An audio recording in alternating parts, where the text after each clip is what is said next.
The Cuban Missile Crisis. The Cuban Missile Crisis was a diplomatic conflict between the United States and the Soviet Union in October 1962, sparked by the discovery by the United States of the existence of Soviet medium-range nuclear missiles bases in Cuba. In Russia, it is called the Caribbean Crisis, while in Cuba, it is called the October Crisis. It was one of the biggest crises between the two powers during the Cold War, and according to many experts, was the closest to nuclear war, along with the Berlin blockade, the Able Archer 83 exercise, and the downwind of Korean Air Fight 007.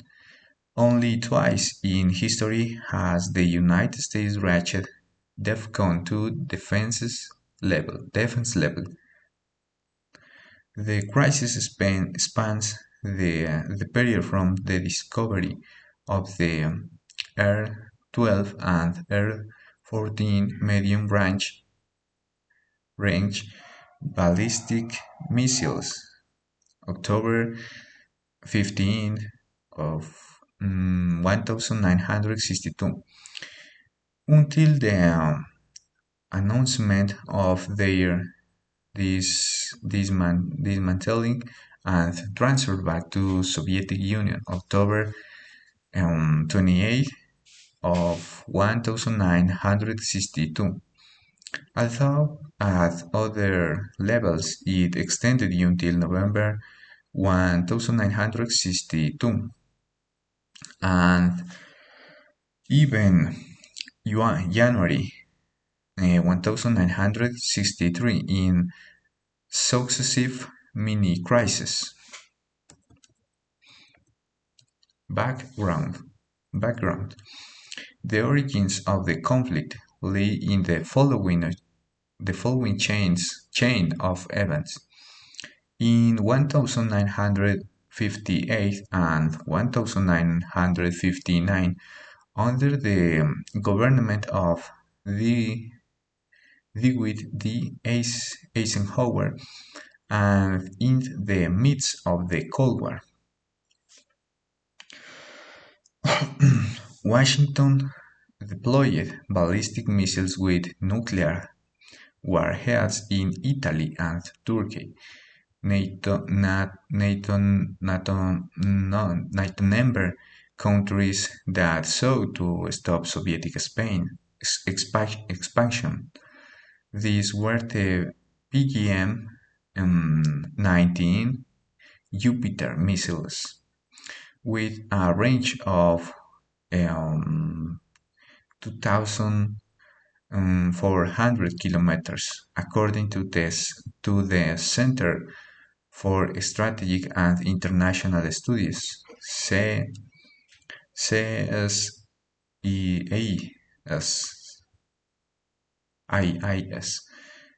The nuclear warhead carried by each projectile a destructive power of 1.44 megatons, or the power equivalent of 100 little boys.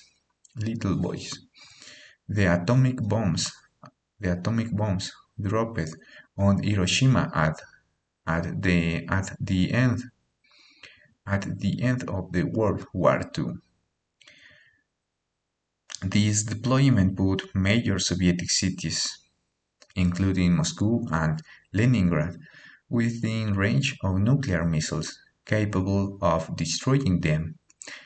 Eisenhower had already recognized that deploying missiles with sufficient range to hit Moscow could lead the Soviet Union to do the same in Cuba or Mexico In response,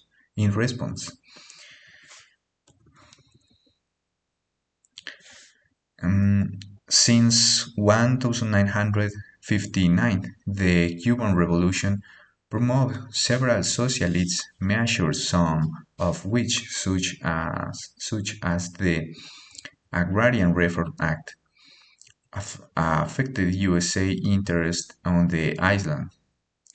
In response, the Eisenhower administration initial entitled um, political agenda aimed at overthrowing the newly established socialist regime. This included an economic blockade, counter-revolutionary program, the promotion and support of armed groups within Cuba opposed to the new government of Fidel Castro, sabotage of economic and civil installations, the lacking of species, pirate attacks, the burning of sugar cane fields, assassination attempts on its main leaders, violations of air and naval space by USA warplanes and ships, and finally, the launching of a plane to military invade the island using Cuba exiles and Latin American mercenaries. Although USA's war pilots would participate, direct intervention by the USA Army was not planned.